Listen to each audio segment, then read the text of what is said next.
What's up, young mathematicians? Thank you for stopping by here at Tau 2 Pi. I am Caesar the Tutor, and today we are going to be talking about the properties of equality. Since you might just be starting out with algebra, it's important to know which operations we can do on the left-hand side and the right-hand side of the equal sign. It is important to remember that in algebra, the equal sign is simply asking you to preserve equality on both sides. Whatever you do to one side, you have to do to the other. And without any further ado, let's get started. Now that we know what numbers are, let's continue building up and let's see what it is that we can do with numbers. We now have real numbers, rational numbers, integers, and other numbers that we can work with. So let's begin with what's called a conditional statement. A conditional statement is a statement that has a hypothesis and a conclusion. Now, the hypothesis usually starts with if something, and the conclusion says then something else. The validity of this statement is conditional upon this. If this is true, then it will follow this is true. So with that in mind, let me introduce to the equal sign. Now, the equal sign is something that you might be familiar with from elementary, but in algebra, it's a little different than how you used it in elementary. In elementary, they usually gave you a couple of numbers. This thing right here told you what to do with the numbers, and the equal sign pretty much told you to perform the operation. Whenever you see 5 plus 3, I want you to add them and give me an 8. But in algebra, the concept is a little different. Whenever you see an equal sign, what it's trying to let you know is that whatever's on this side is also on this side, no matter whether you believe it or not. So, I can tell you that there is something hidden over here, and I can tell you that it's equal to something that's hidden over here. And even though we have no idea what this is, and we have no idea what this is, because of the mathematical equal sign, we know that whatever is in here is also in here. So, in this sense, if we were to take away this and discover that there is a 5 in here, then we can naturally conclude that this box, there's a 5 hidden in there somewhere as well. So, in a way, this equal sign is not really telling us to do anything, but it's telling us to preserve something and to believe something. Believe that these two sides are equal, and now give me the conditions to preserve that equality.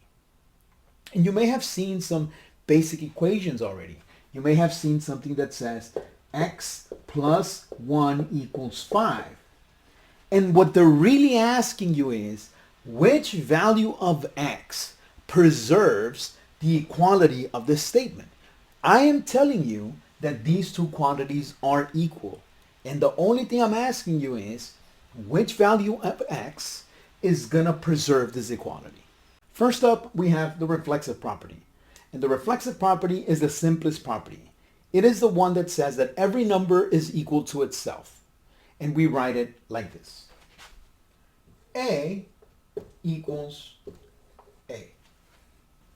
So, if we set the condition that A can be any real number, then we can say that any real number is equal to itself. And that is the reflexive property of equality. For the next properties, I'm going to make an additional statement. I'm going to say,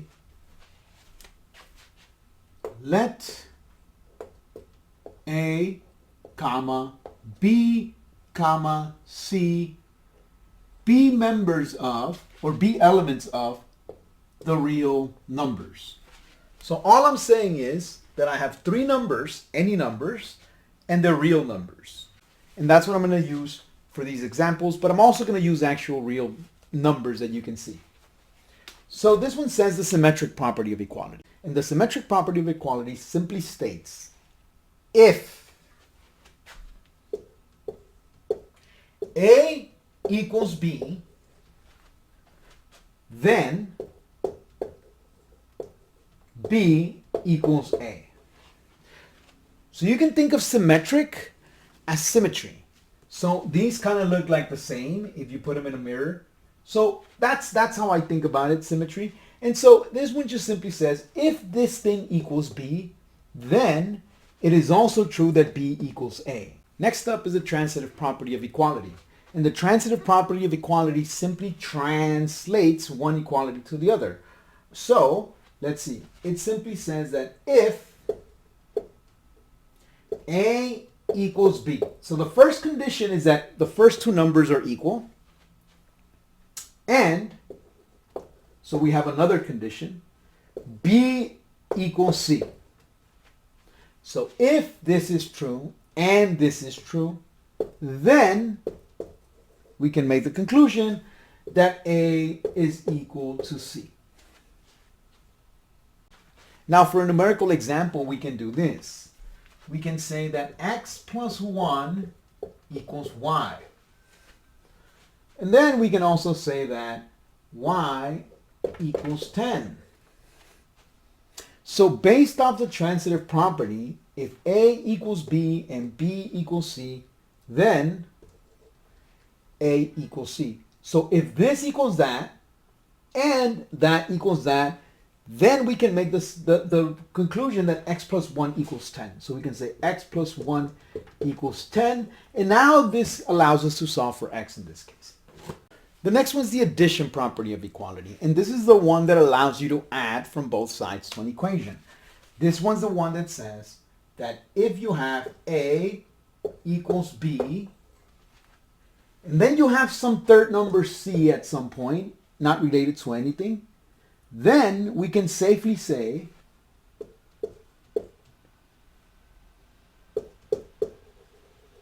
that if we add this one to C, so A plus C is equal to B plus C.